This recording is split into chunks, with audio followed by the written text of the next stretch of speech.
on? They had platforms. Just pretend like we're doing it.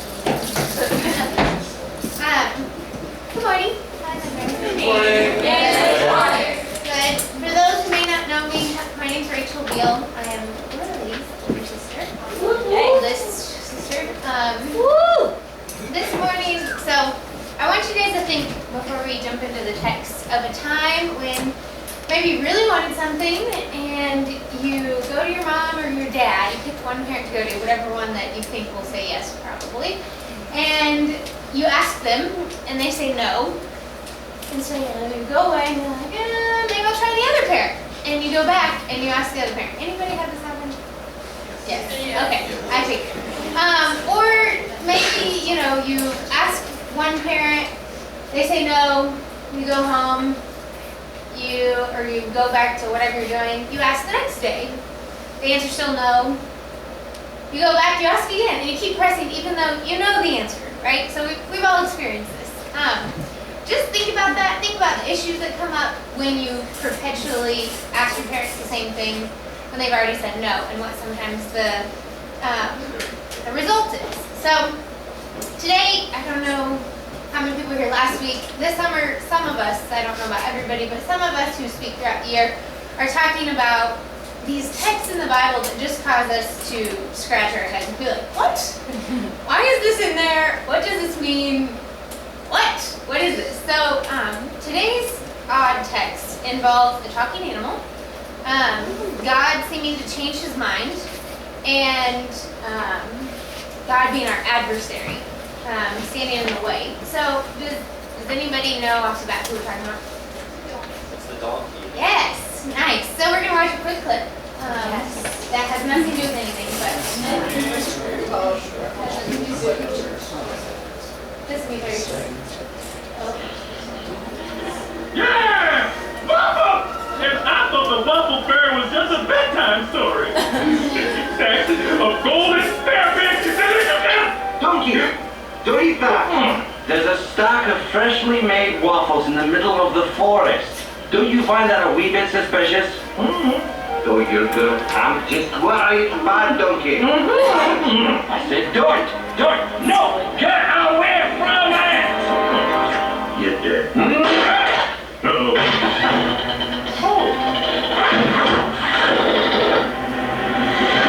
Look out! Donkey, are you okay? I'm fine. Okay, so doesn't quite have to do with our text, but sort of. So donkey was kind of being the dumb donkey there and being insistent on eating his waffles. So a little bit of context before we jump into the text. This story is found in Numbers 22. So I don't know how many people have managed to make it through the book of Numbers. It's in the Torah, first 5 books of the Bible. Sometimes it's rough to get through that. There's a lot of laws. There's a lot of stories. Then they went here, then they went there, then they went here, then they went there. They killed these people. They got killed by these. And so sometimes we get lost in the text. But a little bit of context for you. This is coming to the end of the Israelites' 40 years of wandering around the desert. If you remember, they got freed from slavery, and then they crossed. The Red Sea gets parted, they cross, and they don't trust the Lord. On multiple occasions, the Israelites are stubborn and they are not trusting of the Lord. And so the Lord's like, you're going to spend 40 years wandering around. And literally they go in circles. It's kind of a waste of time. But they learned a lot, and the Lord proves faithful during that time. So this is coming to the end of that period. And so they are almost to the promised land. And this is a big group of people. Hundreds of thousands of people, millions of people, lots of people are moving. And as they're coming, the Lord's told them people that they are going to be at peace with and people that they are not. And so the problem is that some of these people that they know, we're not going to attack them. We just want to walk through. We just have to get from here to there, and so we got to walk through your land. Some of these people don't believe that, and so they freak out and they start wars, and it doesn't go well for those tribes. So right before the story that we're coming to, the Israelites, this just happened. The Amorites, I believe is the name of it, didn't believe them, and they said, we just want to walk through. And so they started a war, tried to attack them, and they ended up getting demolished. And one particular tribe area, there were no survivors, and the Israelites took possession of the land. And so we show up in Numbers 22, and you have the neighbors of this people group that just got wiped out, very, very afraid. So we're going to go to the text. Thank you. Numbers 22. Then the people of Israel set out and camped in the plains of Moab beyond the Jordan at Jericho. And Balak, the son of Zippor, saw all that Israel had done to the Amorites. And Moab was in great dread of the people because they were many. Moab was overcome with fear of the people of Israel. So Balak, the son of Zippor, who was the king of Moab at the time, sent messengers to Balaam, the son of Beor at Pethor. By the way, pronunciation here is not my point. Just so you know. Which is near the river in the land of the people of Ammon, to call him, saying, behold, a people has come out of Egypt. They cover the face of the earth, and they are dwelling opposite me. Come now, curse this people for me, since they are too mighty for me. Perhaps I shall be able to defeat them and drive them from the land. For I know that he whom you bless is blessed, and he whom you curse is cursed. So, look at this text. We look at this text, and we see that these people are so afraid. If you read, I think I actually took the verse out, which was dumb, but there's part of it where it says they were sick with fear. Literally, the Hebrew means they were vomiting. They were so afraid. Like, these people were so nervous because they saw a huge group of people who just demolished their neighbors, who had actually been enslaving them, so they should have been glad they were free. But anyways, they're freaking out. And so, a little interesting tidbits about the names here. I read in one commentary, Balak, the king, his name means devastator. So he's got this very evil, fearful name. Son of Zippor, Zippor actually means sparrow, which is very flighty, afraid. So you kind of have this irony that the devastator is very much afraid, and he's worried. Balaam, the prophet, or soothsayer would be a better word for him, is a man that clearly has heard from the Lord at times, for we know that, apparently he has a reputation for when he says something is going to happen, he blesses somebody or curses somebody, it happens. He has a reputation. He was probably, I don't know how familiar you all are with the time, but there were people who that was their job, was kind of like into the occult. They did sort of divinations, and so they would pray for different people to come to them, they would pay them, and they would bless or curse people kind of based on whatever god they wanted them to, and they made money doing this. So, interesting man. At first glance, when we'll read through the story, Balaam seems like a good guy. He seems like he knows the Lord's voice and that he obeys the Lord.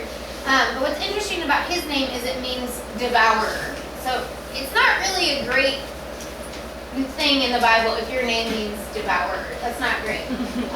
Probably don't want to name your kid Balaam.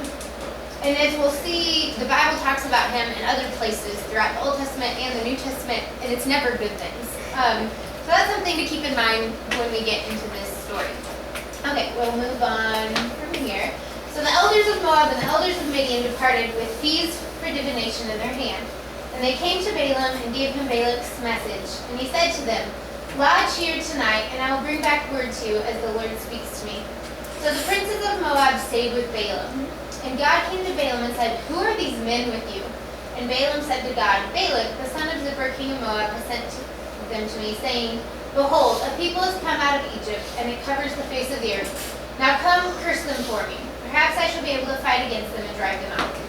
I'm going to pause here. So the king is so afraid, he's thinking, I've heard that you're a great curser. You're the devourer. So when you curse people, it works, and they're cursed. And I want you to curse these people. So basically, he wasn't asking Balaam, hey, what does the Lord think about these people? Is it okay that they're here? He's asking them, curse them. Like, please curse them. Because my army's not going to be able to handle it if this doesn't go well. I need you to diminish them.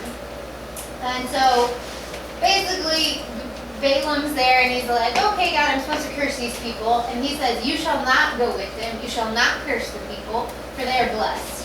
So Balaam rose in the morning and said to the princes of Balak, "Go to your own land, for the Lord has refused to let me go with you." So the princes of Moab rose and went to Balak and said, "Balaam refuses to come with us." Notice something kind of small here. Balaam doesn't tell them that he won't curse them. He just says, "I'm not going with you." Like, implied, probably like, "No, sorry, I can't do it, but I'm not coming with you. The Lord won't let me." Whatever. So this is after he let them stay a night with him. This is after he was paid by these people. They brought money to him, which is significant. And so he said, sorry.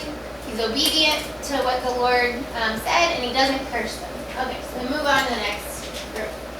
So again, Balak gets mad. He sends more princes, more in number and more honorable than these. And they came to Balaam and said to him, "Thus says Balak the son of Zippor, let nothing hinder you from coming to me, for I will surely do you great honor. And whatever you say to me, I will do. Come, curse this people for me." So he's promising him more. He's bringing him more of a brag. Like, please, just do it. I'll give you all the money. You'll be known. It'll be great. Balaam answered and said to the servants, "Though Balak were to give me his house full of silver and gold, I could not go beyond the command of the Lord my God to do less or more. So you two, please stay here tonight, that I may know what more the Lord will say to me." And God came to Balaam at night and said to him, "If the men have come to call you, rise, go with them, but only do what I tell you." So Balaam rose in the morning and saddled his donkey and went with the prince of Moab. What's interesting here, he says, he's like, though he seems to be just having a good heart. No, I can't, for all the money in the world, I can't do it. I can only do what the Lord's said. But then, in saying that, he already knows what the Lord said. The Lord was very clear. You're not going to go with them, and you're not to curse these people. They're blessed. The Lord already said that, and he's not taking the Lord at his word, because he said, just stay here another night. Maybe he'll say something else. Let me go ask the Lord. Let me just see. And a lot of people think this is because he wanted more money from these people, and that he was interested in seeing, well, maybe I can get something out of this for me. So God comes, and this part gets confusing when we read the next line in this story, because he says, "If the men have come to call you, rise, go with them, but only do what I tell you." I would venture that when the Lord says, "If the men have come to call you, rise, go with them," if you want to go with the men, that's why they're here, go for it. But I'm telling you to do what I tell you to do. And so we see a little bit of insight here that the Lord knows Balaam's heart, and that either he really wanted to curse the people, he really wanted to go because he was at it again, or the Lord's just letting him, he's saying, "Look, you can go, but I told you already, this is my answer. You can go, but here's what I'm telling you. Do what I tell you." So Balaam goes. So we go to the next section of the story, and it says, God's anger was kindled because he went. And so this part is kind of confusing when we first read it, because God just said, go ahead. If they came to call you, go with them. And now he's mad because he went. So when you first read it, you're like, what the heck? What? Is God changing his mind? What's going on? The angel of the Lord is mad, took his stand in the way of Balaam as his adversary. He was riding on the donkey, and his two servants were with him. This is Balaam we're talking about. The donkey saw the angel of the Lord standing in the road with a drawn sword in his hand, and the donkey turned aside out of the road and went into the field. Balaam struck the donkey to turn her into the road. Then the angel of the Lord stood in a narrow path between the vineyards, with a wall on either side. And when the donkey saw the angel of the Lord, she pushed against the wall and pressed Balaam's foot against the wall. So he struck her again. Then the angel of the Lord went ahead and stood in a narrow place where there was no way to turn either to the right or to the left. When the donkey saw the angel of the Lord, she lay down under Balaam. And Balaam's anger was kindled, and he struck the donkey with his staff. So again, hard you see that the donkey, the dumb animal, the lowly dumb animal, sees the Lord. And yet this man, who supposedly knows the Lord's voice, because when he blesses people, they're blessed, and when he curses them, they're cursed, doesn't. And he's blind. And he's blind to that. So we'll go on to the next section. The Lord opened the mouth of the donkey, and she said to Balaam, "What have I done to you that you have struck me these 3 times?" And Balaam said to the donkey, "Because you have made a fool of me. I wish I had a sword in my hand, for then I would kill you." And the donkey said to Balaam, "Am I not your donkey on which you have ridden all your life long to this day? Is it my habit to treat you this way?" And he said, "No." So we have suddenly a talking animal on the scene, which I don't know about you, but that's like, what do I do with this? Why is this happening? And I would, some of you may struggle, and I don't know kind of where you are on the spectrum and where your friends of you are when you read stories like this that seem crazy in the Bible. I know I have some friends who are like, I can't believe anything in there because there are talking animals, or there are, floods that cover the whole earth, or there are whatever number of stories that you might read about, particularly a lot of times in the Old Testament, that cause people to go, I haven't seen it, can't happen, no way, can't be true. I would say to you, I think that this story, the truth of whether or not this happened for real is kind of irrelevant. I think it did happen. It very well could have. God is powerful enough to open the mouth of a donkey and make the donkey speak. But even if it didn't, let's just say for a minute that it didn't happen and that this is a story the Lord used a metaphor to tell the people something. There's a real reason and there's truth here, and this is a beautiful picture of what we do a lot of times when we're listening to the Lord or not listening to the Lord and being rebellious. I would say that it is rebellion that has blinded Balaam and made him unable to see that my animal is talking to me. There's something going on. He's blind to that the Lord is standing in his way. He's blind to the fact that the Lord has told him multiple times, do not curse this people. They're blessed. He's very stubborn. And what is he blind by? He's blind by his own rebellion because he wants money and he wants power and he's seeking these things for himself. And so I would just submit to you that while I think this story is true and that the Lord is definitely, without a doubt, powerful enough to open the mouth of a donkey and make it talk to you, absolutely believe that can happen and that it did. It's kind of irrelevant if it did or didn't because it's true either way. And I think that there are some parts of the Bible that you can look at and that are meant in a kind of a literary form to tell us something else that is more true than a story of, I went to the grocery store and came back, if that makes sense. There's something deeper that is true to the core, regardless of the manner of telling it. So anyways, something to think on, maybe ask some other people about, talk to your parents about. Let's go on to the next part of this story. Then the Lord opened the eyes of Balaam, and he saw the angel of the Lord standing in the way with his drawn sword in his hand. And he bowed down and fell on his face. And the angel of the Lord said to him, why have you struck your donkey these 3 times? Behold, I have come out to oppose you, because your way is perverse before me. The donkey saw me and turned aside before me these 3 times. If she had not turned aside from me, surely just now I would have killed you and let her live. Then Balaam said to the angel of the Lord, I have sinned, for I did not know that you stood in the road against me. Now therefore, if it is evil in your sight, I will turn back. This cracks me up. He's like, okay, I believe you now. You showed up. You let me see you. You have a sword, and on top of it, my animal's talking to me, and I realize that that's a little bizarre. So now I believe you, and if you think it's evil, I'll turn around. And the angel of the Lord said to Balaam, go with the men, but speak only the word that I tell you. So again, this is kind of repeated. The Balaam speech gets repeated a lot. That concept of speak only the word I tell you, and then in a minute we'll see Balaam say, I can only speak the word the Lord tells me. I can only speak, and he says that to the princes beforehand too. It tells us that the Lord's in control, and that it's the Lord that Balaam's heart maybe doesn't want to bless the people like we talked about. He wants to just collect his fees, curse the people like he's been asked to do, and go on with his soothsayer life and not worry about it. But the Lord keeps addressing that issue in his heart and says, speak only what I tell you. So Balaam went with the princes of Balaam. So here I skipped a few because it gets long. There's several chapters of text, Numbers 22 through 24 you can look at. But once we come to this section, there are a couple things we've learned before Balaam gets to these princes and he gets to Balak and he goes to give a word about Israel. And we've learned that he's blinded by his own rebellion and pride. But in that blindness, the Lord is gracious to him and spares him and stands in the road blocking his way so that he might see his own rebellion.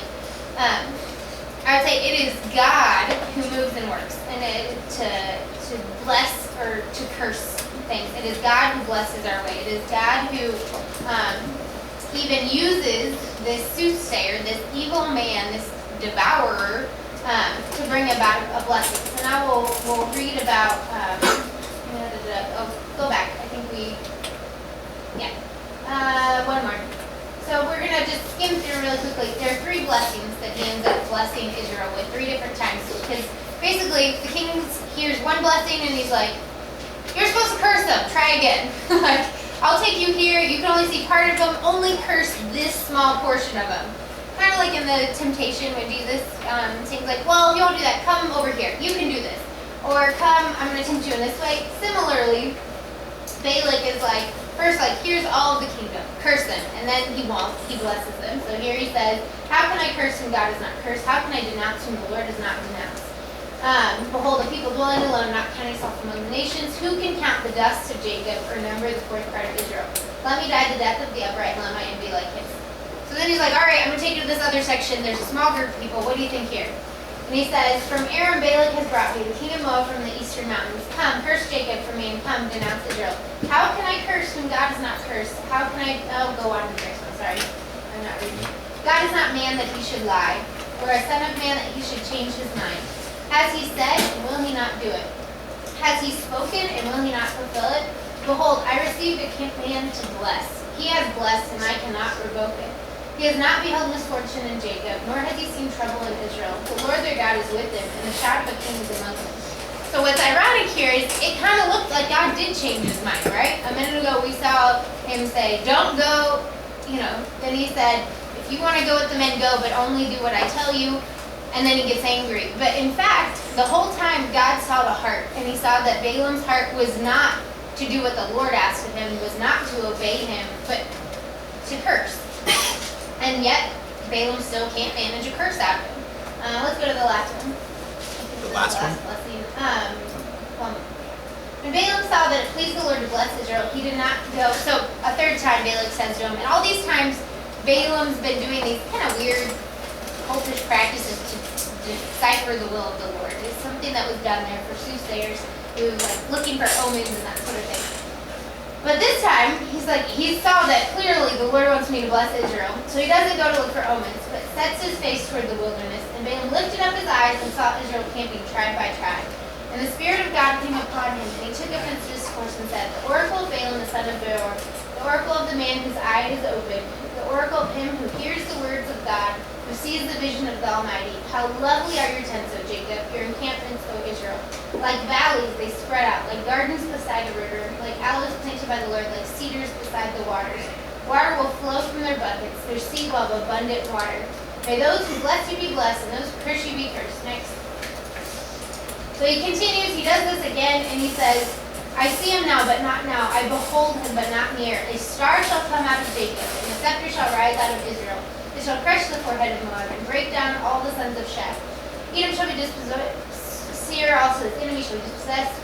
Israel doing valiantly, and one from Jacob shall exercise dominion and destroy the survivors of cities. So, in place of a curse on the people of Israel, he's just blessed them and even prophesied of the Messiah who's to come. And then also, he's cursed these people, the Moabites. He said, you're doomed. There's one coming who is going to reign over you. And what I think is really interesting here is that here we have this devourer, this evil man, whose heart is not right before the Lord, and yet the Lord still uses him to bring blessing to Israel. He uses him to prophesy about the Messiah, the one who's going to come and save. And he uses them to show the Israelites and us of our own rebellious hearts and our own, how ineffective it is to ask the Lord repeatedly about something when we know what the Lord said.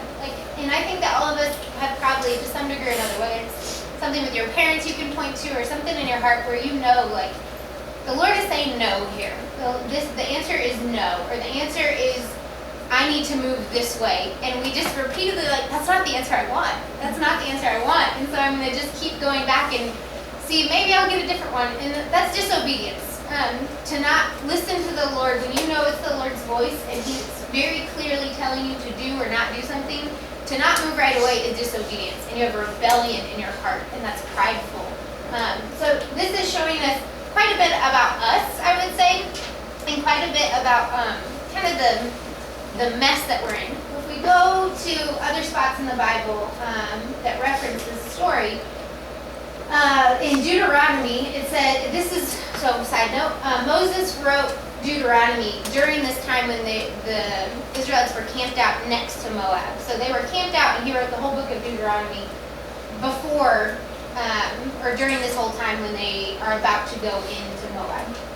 So during that time, Moab says, no Ammonite or Moabite may enter this in the Lord, even to the 10th generation, none of them may enter forever, because they did not meet you with bread, with water, on the way when you came out of Egypt, and because they hired against you Balaam, the son of Beor from Pethor of Mesopotamia, to curse you. But the Lord your God would not listen to Balaam. Instead, the Lord your God turned the curse into a blessing for you, because the Lord your God loved you. Go on to the next one. Then Balak the son of Zippor, this is out of Joshua, king of Moab, arose and fought against Israel. And he sent and invited Balaam the son of Beor to curse you, but I would not listen to Balaam. Indeed, he blessed you. So I delivered you out of his hand. This, I don't know if this reminds you of anything, but if you read in Romans 8, where it talks about nothing separating us from the love of the Lord, and that even very difficult things, like the Lord uses and turns into blessings. And here, this guy really meant to curse them. That's what he wanted. That's what he was paid to do. And yet the Lord turned it into a blessing. And so I just think it's interesting that the Lord uses rebellious people, and that is what we are. And there is rebellion in our hearts that we need the Lord to root out. But He still uses it, and He still uses us and calls us back to Him through other rebellious people. I think I've told you guys this, some of the people who the Lord's used in my life to convict me the most, or to bring me closer to Him, are people who don't know the Lord, people who don't follow Him, people who are not doing what, but the Lord uses them regardless, and that is the grace of the Lord. And I think you can really see the Lord's hand of sovereignty there. One more, I believe, maybe two more. With eyes full of, so this is in 2 Peter, New Testament. They're still talking about Balaam. They never stop sinning. They seduce the unstable. They're experts in greed. It's talking about false prophets here. They have left the straight way and wandered off to follow the way of Balaam, son of Beor, who loved the wages of wickedness. But he was rebuked for his wrongdoing by a donkey, a beast without speech, who spoke with a man's voice and restrained the prophet's madness. Now how crazy is that? This beast without speech, a dumb animal, is used to restrain this prophet, this soothsayer's craziness, his crazy love of money, his crazy love of power. And it's like the Lord will use dumb things to show you that really you are dumb, you are rebellious, you know, like you are the donkey in this situation that you are thinking, I'm so great. And it's a hard text because, I don't know about you, I don't like to consider myself an idiot, but sometimes we are really stubborn and we are really rebellious to the Lord. And so it is almost comical. There are a lot of funny jokes that could come out of this text because you look at it and you're like, who's the idiot? It's just not the donkey. And it is the man that is stupid here. But it's the Lord's grace on Israel and the grace to us to show us that through a donkey and through this evil man. Last text that I'll show you. In Revelation, this is in one of the discourses against the seven churches, and so this is really intense part of, I know everybody wants to read Revelation, we always talk about that, but really intense part where John has a prophecy about all these sins, and he says, one of the few things against you, you have some there who hold the teaching of Balaam, who taught Balaam to put a stumbling block before the sons of Israel, so that they might eat food sacrificed to idols and practice sexual immorality. The man was evil. He ended up being killed by the Israelites. Balaam did. Like, he did not have a happy end. He did not know the Lord, and yet the Lord used him. And so when you look at this text and you're like, why do we have a talking donkey? Why do we have this weird story in the Bible? I would say it's the Lord's grace to show you and to show me and to show the people of Israel, you are stubborn, you are rebellious, and it's not effective to rebel against me. I'm calling you to obedience, and I'm giving you this grace so that you don't end up like Balaam, who's leading all these people astray, and who he died. He had a bad end. This was not a happy character. I think last week Doug talked about another person who didn't have a great life. So anyway, not my typical style probably of Sunday school. We probably haven't looked at numbers in a long time, but when you go back and you look in the Old Testament, there is a consistent thread throughout the Bible, and you can see the Lord calling his rebellious people, and that is you and that is me, back to him. And we can't do it. We don't see. Even when they're talking animals in front of us, we don't see. And so it is the Lord that comes and changes our hearts and uses crazy things in life to bring us back to him. And it is the Lord who works in our hearts and prepares the way for us. So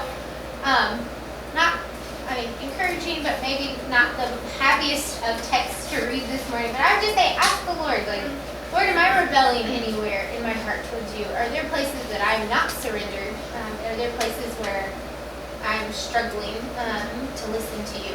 Because we don't want to end up like that, right? That's not anybody's desire. So I'm going to pray, and then we'll call it a day. I have no idea what time it is. I did not look for a time. Sorry. Perfect. Dear Lord, thank you so much that you are God and that you are powerful enough to create us and to make crazy things happen that our minds don't always understand, Lord, and that you can use talking animals or any other number of weird things to get our attention and to show us that you are sovereign and that our hearts are not right before you, Lord. Lord, I just pray that you would gently bring your conviction, God. I pray that you would distribute your grace, that we might see our rebellion and know that we've sinned and know that our persistence in going the wrong way, our stubbornness is foolish, Lord, and that it leads to poverty and to death and to separation from you, God. And I just pray that your loving conviction would draw us back, Lord, that it would bring transforming fruit in our lives, and that through that you would bestow grace to the people around us, Lord, that they might see you and they might also be called back from their rebellion and called to love you and to walk with you. I thank you for teaching us through Balaam and his donkey, and I just pray that you bless us as we go. In your name we pray. Amen. Amen. Thanks, Rach.